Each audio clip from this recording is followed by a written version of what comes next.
Hello, and welcome back to the channel. Firstly, if you're new to my channel, hit that red subscribe button, ring the notification bell so you'll be notified of all the videos that drop daily. Hit the like bell button, share the video. Family, friends, everybody. Alright, this is the Church of God's Covenant. What we do here is we read daily from the scriptures, going from Genesis all the way through to Revelation.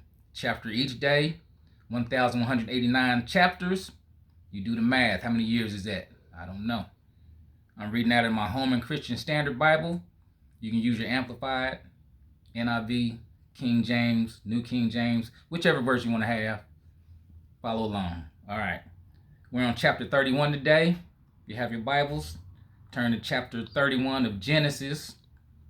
All right, let's start. Now Jacob heard what Laban's sons were saying. Jacob has taken all that was our father's and has built this wealth from what belonged to our father. And Jacob saw from Laban's face that his attitude toward him was not the same. Then the Lord said to him, "Go back to the land of your fathers and to your family, and I will be with you." Jacob had Rachel and Leah called to the field where his flocks were. He said to them, "I can see from your father's face that his attitude toward me is not the same. But the God of my father has been with me. You know that I've worked hard for your father, and that he has cheated me and changed my wages 10 times. But God has not let him harm me. If he said the spotted sheep would be your wages, then all the sheep were born spotted. If he said the streaked sheep would be your wages, then all the sheep were born streaked. God has taken away your father's herds and given them to me. When the flocks were breeding, I saw in a dream that the streaked, spotted, and speckled males were mating with the females. In that dream, the angel of God said to me, 'Jacob.'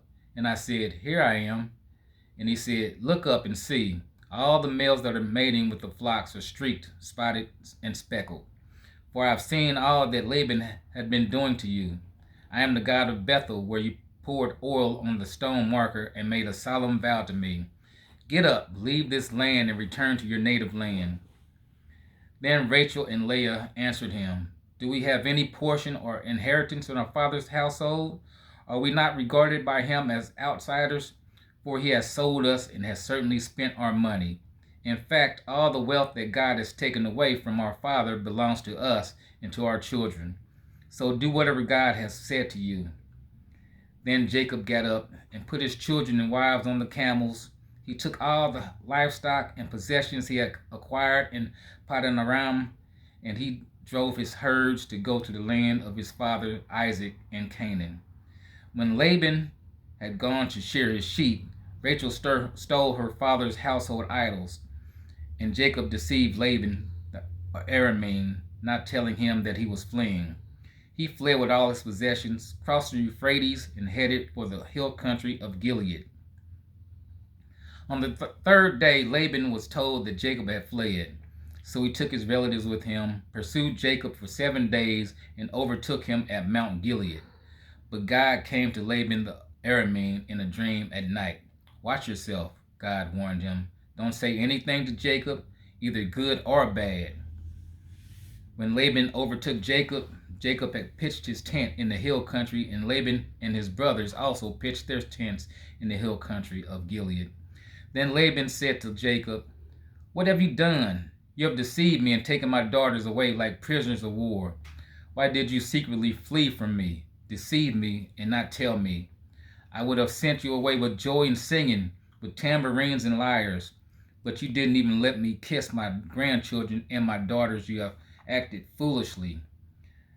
I could do you great harm, but last night the God of your father said to me, 'Watch yourself. Don't say anything to Jacob, either good or bad.'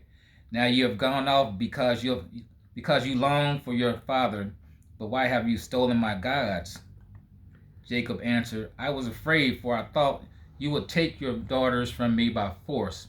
If you find your gods with anyone here, he will not live, before our relatives point out anything that is yours and take it."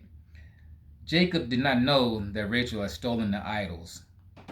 So Laban went into Jacob's tent, then Leah's tent, and then the tents of the 2 female slaves, but he found nothing. Then he left Leah's tent and entered Rachel's. Now Rachel had taken Laban's household idols, put them in the saddlebag of the camel, and sat on them. Laban searched the whole tent but found nothing. He said to her father, "Sir, don't be angry that I cannot stand up in your presence. I am having my period." So Laban searched, but could not find the household idols. Then Jacob became incensed and brought charges against Laban. "What is my crime?" he said to Laban. "What is my sin that you have pursued me? You searched all my possessions. Have you found anything of yours? Put it here before my relatives and yours, and let them decide between the two of us. I've been with you these 20 years. Your ewes and female goats have not miscarried, and I have not eaten the rams from your flock. I did not bring you any of the flock torn by wild beasts. I myself borne the loss. You demanded payment from me for what was stolen by day or by night. There I was. The heat consumed me by day and the frost by night, and the sleep fled from my eyes. For 20 years I have worked in your household, 14 years for your 2 daughters, and 6 years for your flocks, and you have changed my wages 10 times. If the God of my father, the God of Abraham, the fear of Isaac had not been with me, certainly now you would have sent me off empty-handed. But God has seen my affliction and my hard work, and he issued his verdict last night."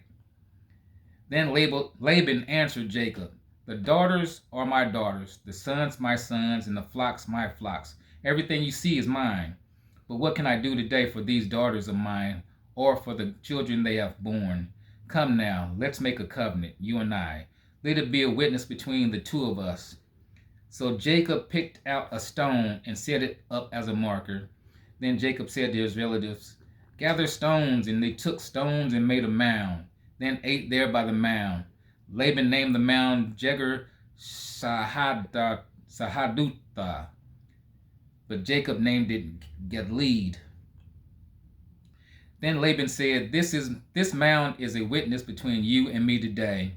Therefore the place was called Gilead, and also Mizpah, for he said, "May the Lord watch between you and me when we are out of each other's sight.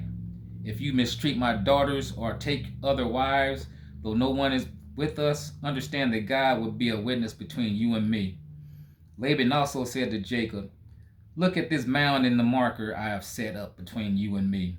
This mound is a witness, and the marker is a witness that I will not pass beyond this mound to you.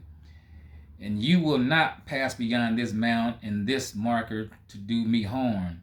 The God of Abraham and the gods of Noah, the gods of their father, will judge between us." And Jacob swore by the fear of his father Isaac. Then Jacob offered a sacrifice on the mountain and invited his relatives to eat a meal. So they ate a meal and spent the night on the mountain. Laban got up early in the morning, kissed his grandchildren and daughters, and blessed them. Then Laban left to return home. Woo, man. Genesis 31, 1 through 55. Did y'all follow along? Wasn't too long. I know God gave you the strength to finish. He gave you understanding. He's blessing you right now because you're listening to this word. You listen to the word that you yourself are reading as you read aloud or reading silently. You're blessed this day and forevermore. Till tomorrow.